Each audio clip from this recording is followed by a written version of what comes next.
And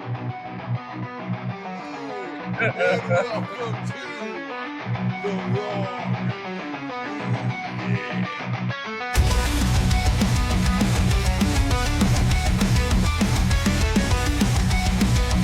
No, he still get his ass whooped. He just positivity. I'm gonna do it. What's real life situation? You get your ass handed to you. And you just, I got to go now. Nah, fuck that. Get out of here. Is another one of those that you're pretty sure is tucking something away by the end of the day. I mean, the woman, she makes Mark Henry look little. Want good news, and if you want good reviews, you come here to It's All a Work. Yeah.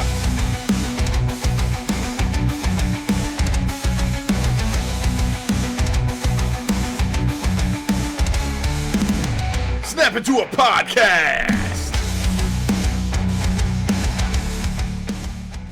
Hello, and welcome everybody to It's All a Work Wrestling Weekly. It's me, your boy, Big T616, and today we don't have any flash, we don't have any glitz and the glimmer. We're just gonna get right into it. Alright, so we're gonna start off with WWE Raw. Your win-loss record. Io Sky and Dakota Kai are going to go over Liv Morgan and Raquel Rodriguez. In this match, Liv Morgan was busted open. Dakota Kai making her return. A very successful return. Io was the one getting the pin in this one. However, Dakota had a very good showing in my opinion.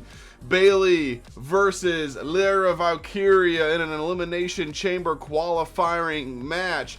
Bayley is going to go over on this one and beats her clean. Beats the Intercontinental Champion clean. So that sets up a future feud, in my opinion. If I would have to say, the War Raiders are going to beat American Made in a WWE Tag Team title match. In my opinion, American Made should have won. However, I know that doesn't go with any kind of story, any kind of anything. I am very biased when it comes to American Made. I think they've got great things coming to them in the future, but we'll see. That night was not their night. Finally, Logan Paul is going to go over Rey Mysterio again for an Elimination Chamber qualifying match. This match in the very beginning was botchmania, to the point to where Rey Mysterio had to stop several times in the match to tell Logan Paul, presumably, to slow down. Now, there has not been any official reports that I've seen on this. However, being someone who has trained to wrestle before, that's exactly what that looks like was happening, is that Rey was saying, hey, Logan, slow the fuck down, listen to my cues, and let's do this. Obviously, the wrestler with the most experience calls the shots, and it just seems like Logan wasn't listening. Again, a little bit of bias from my point. I don't like Logan Paul. I think he's a good wrestler, and you can't deny that. You actually cannot deny it at all. But it sounds like he wasn't listening. He messed up more than once in that match.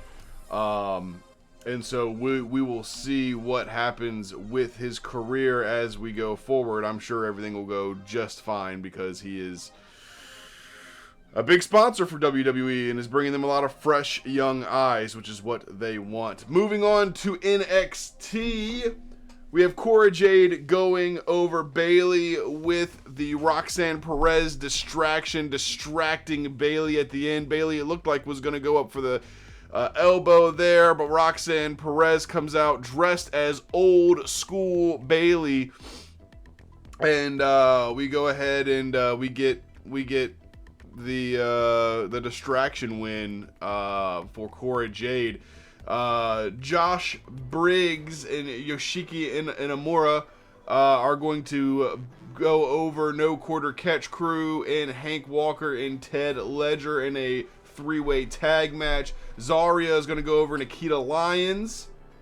The NXT Heritage Cup champion Lexis King is going to go over JDC, and Tony D'Angelo is going to retain the North American Championship from Ridge Holland. However, at the end, there will be a beatdown after the match coming from Izzy Dame. She's going to hit Tony with a crowbar inside of the cage and allow everybody to get into the ring. Sean Spears to get into the ring and beat them with his crew and beat them down. So very, very interesting stuff there. We have WWE SPEED.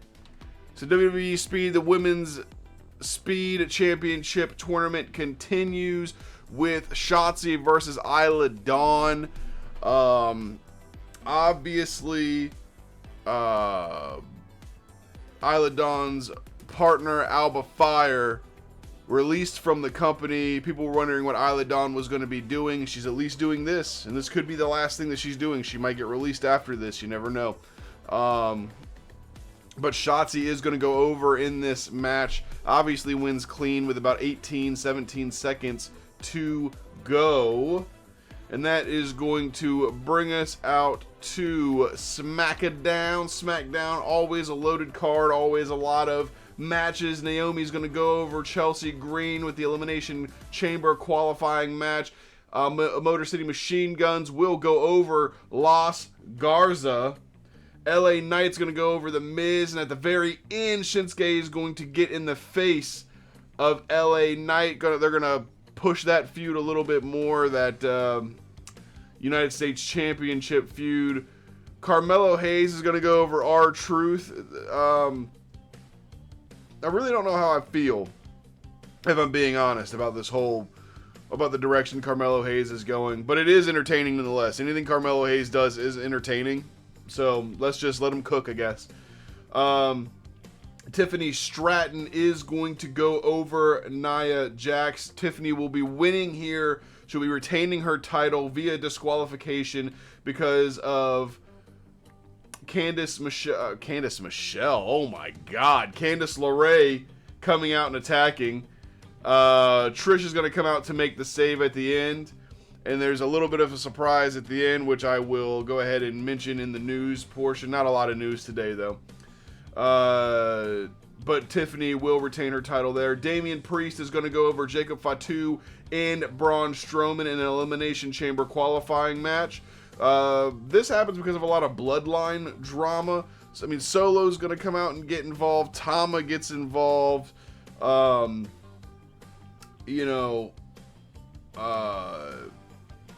Cody Rhodes comes out and gets involved.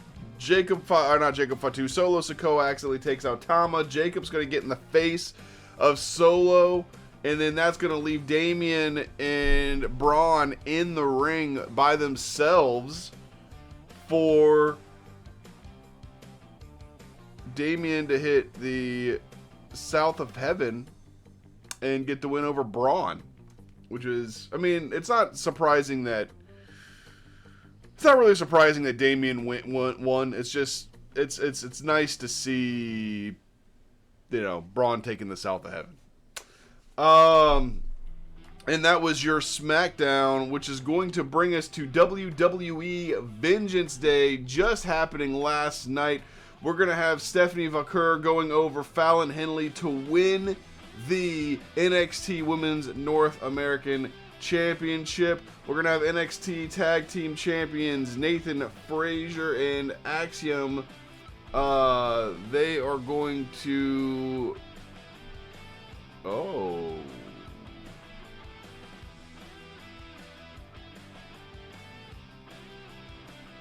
They're going to retain, but this new group is going to come out and attack them and stand tall, attack all four of them when they have a show of respect in the ring, shaking hands, that kind of thing. And then this new group's going to come out and attack them.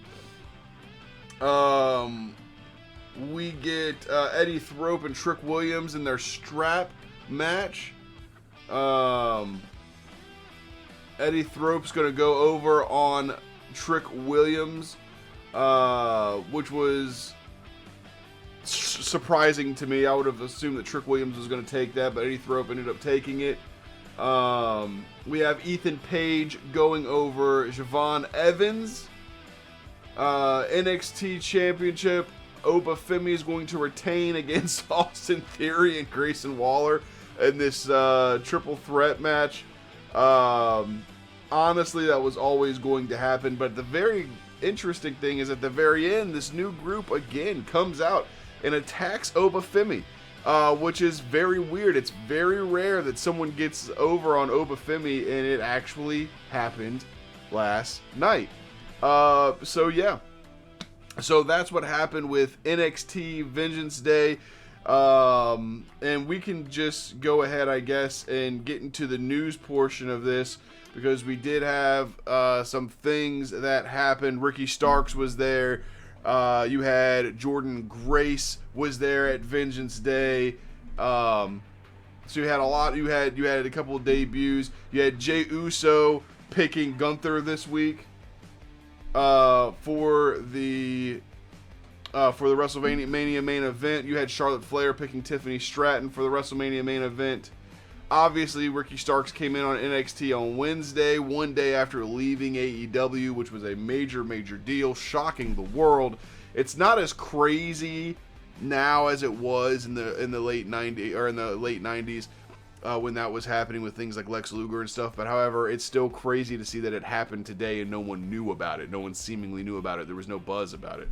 However, I will say it is raining here where I am at, and the power is starting to go. So I'm going to go ahead and end this video and post the raw footage, all of the different weirdness that I did during the video. Y'all are going to get that. I'm not going to cut that out. Please, if you stayed to the end, like the video, share the video, subscribe to the channel, share us with your friends. And this has been Wrestling Weekly. Big T, if you want good news and you want good reviews, then you're going to come here to It's All a Work. Yeah, snap into a podcast.